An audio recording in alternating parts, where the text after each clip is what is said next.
You really mean it when you say that my feeling good and my feeling bad is only about me related to me. You could use a lot of different excuses.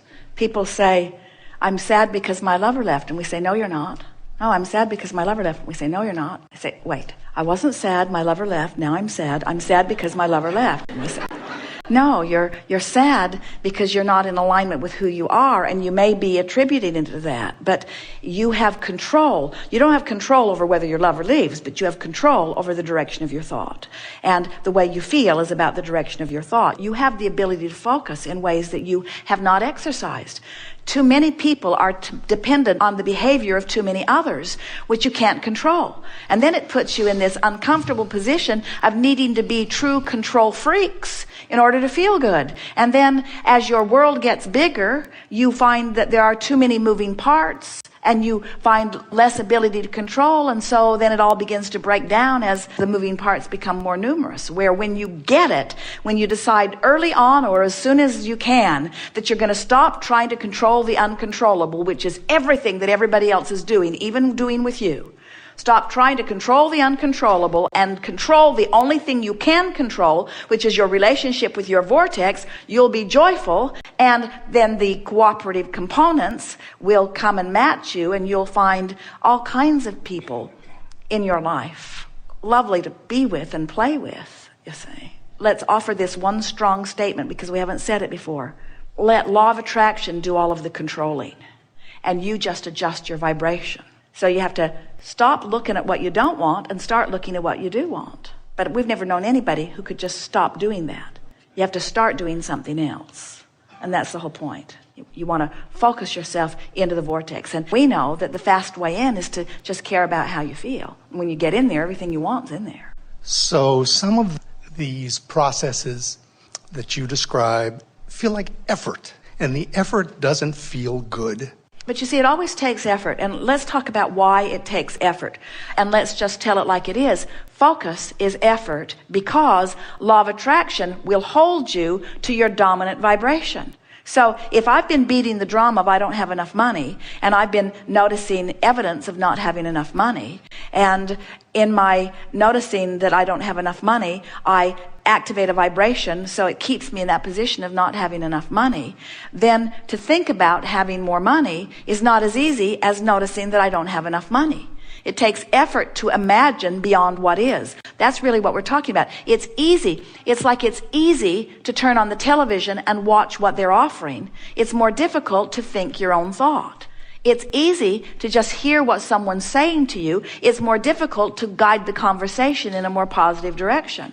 It's easy to observe. It's more difficult to focus. And yet there is so much more reward in focusing than there is in just observing. So most people have trained themselves. You have patterns of thought about money. You have patterns of thought about your body. You have patterns of thought about teachers. You have patterns of thought about government. You have patterns of thought about ecology. You have patterns of thought about medicine. You have patterns of thought about animals. You have patterns of thought about cats. You have patterns of thoughts about dogs. Some of you like dogs and don't like cats. Some of you like cats and don't like dogs. You have patterns of thoughts about all kinds of things. A pattern of thought just meaning a thought that you thought, maybe your mother thought it and she thought it and spoke it, and then you thought it and listened, and then it doesn't matter where the thought got started, but you've got an active vibration about a lot of different subjects. So let's say your active vibration about the subject of something that you want improvement in. Let's say your active thought is that we are in the middle of a financial crisis. And let's say that your active thought is that costs are going up and incomes are going down and the government is trying to fix it, but there are so many moving parts that even the best of them are in a state of confusion. And so that's your active thought, that you've talked about it, you've thought about it, you've listened, you've reasoned it out. That's your active thought. Well, it takes discipline to think a different thought. And many people would say, it's not just that it takes discipline to think an improved thought, Abraham. I don't want to think an improved thought because I've been trained to tell it like it is. I've been trained to face reality, to tell the truth. So now this vibration, this reason that it's harder to think a different thought has many layers of reasons. My mother told me to always tell her exactly the truth. And I don't always do it, but I feel guilty every time I don't.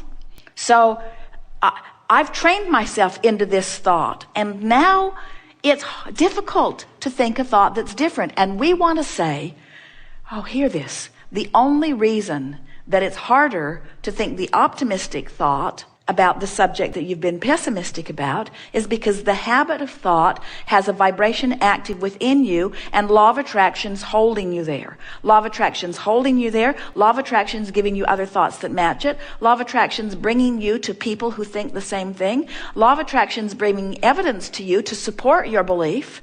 In other words, of course it's hard because reality has been formulating around it, and you believe your reality. And oh, did you just hear that? You believe that reality, and we want you to believe this reality. We want you to believe the vibrational reality. We want you to believe the reality of the whole of you, you see. And when these two realities merge, and the only way this is so good. The only way these two realities can merge is if you come this way into your vortex, because your vortex is never going to merge with this reality. If the source within you would merge with sickness, your planet would be sick and dead soon. If the source within you would merge with economic decline, it would be over for you. In other words, there would be endedness, but that's not ever going to happen because the whole system is such that the source within you holds the leading edge position that is achieved by your asking from the contrast that you live. Are you getting that? When you know what you don't want, you ask for improvement, and improvement becomes the new order of the day. And the new ones being born and all the new energy coming in all come from that vantage point. We've all got a perpetual well-being thing going on here that no matter how negative any one of you get, you cannot disrupt the system. All you can do is pinch yourself off and have an unpleasant time for a while until you croak, and then you're right back in the game again. You see. And in those instances in which I actually feel good or bad, then it's about me to me. When you recognize how you feel, then you are taking responsibility for what's happening. In other words, when we first began expressing in this way, it was delightful to watch Esther, because when something really wonderful would happen, she would say, I did that. Mm-hmm. And when something not wonderful would happen, she would say, I did that. And there was something empowering about knowing that since she did it, she could do it a different way if she chooses to. But it's easy to forget because there are so many moving parts. It's so easy to give other people credit for the way they behave. That's sort of what feels logical to you, but it isn't logical, because the way they're behaving to you always matches your expectation. People will raise or lower to the level of your expectation. And that's why sometimes it's hard to focus yourself into a new place. As we say, you've been thinking that way, you've been getting feedback, which is why you think that way, so you get feedback, which is why you think that way, which is so you get feedback. It's just a spiral of attraction, you see. But only when you care about how you feel, so you start directing your thoughts based upon how they feel rather than upon the reality. Esther will say, Abraham, but it's true. Not so much anymore, but she tried it for a while. But Abraham, but it's true. You got to give me that. And we say, don't use the truth of something as your criteria for your focus, because there are all kinds of things that are true that you don't want to keep active in your vibration. There is a rampant active vibration around the world, and especially in your planet, that said times are financially hard. And as long as you keep beating that drum, the stuff that's queued up for you in your escrow, in your vibrational reality, will be slowed down, because your thinking that times are hard puts you in a place of disallowing them. Meanwhile, there are people who are accustomed to thriving in all times that are making out like bandits. And then you say, that's wrong. You're not supposed to thrive in this hard economy. We're all supposed to suffer in this suffering economy. We say, hear what you're saying. You want to praise success everywhere you see it. You want to praise thriving everywhere you see it. You want to tune yourself to thriving, not to failing, you see. You can tell by the way you feel how the source within you is looking at it. Source within you is not worried about this economy. And when you do, you feel bad. But you don't feel bad because you're worrying about the economy. You feel bad because you're separating yourself from source, who does not worry about the economy, and using worrying about the economy as your excuse to separate yourself from source. You're not ever going to look at the absence of something that you want and feel good. It's just that simple. You cannot look at lack and be in alignment with who you are. You cannot criticize and be in alignment with who you are. You cannot be mad at somebody and be in alignment with who you are. You cannot be afraid of anything and be in alignment with who you are. A battle against anything is a battle against you. Yes. That's the best way of saying it. A battle against anything is a battle against your alignment. That's it. That's it. That's the only thing you have to know. Oh, and think. While it's a little difficult to wrap your thoughts around this because it's not the way many of you have been thinking, we got to tell you, it's a whole lot easier than getting all those moving parts to line up. So let's see. So Iraq is a mess. And they weren't a mess before, but now they're a mess. And maybe it's our fault that they're a mess, but they had problems and we wanted to straighten them out, and now we've just made it worse. But now Iran, right next to Iraq, they've never gotten along with each other, and I don't really understand why they've not gotten along with each other.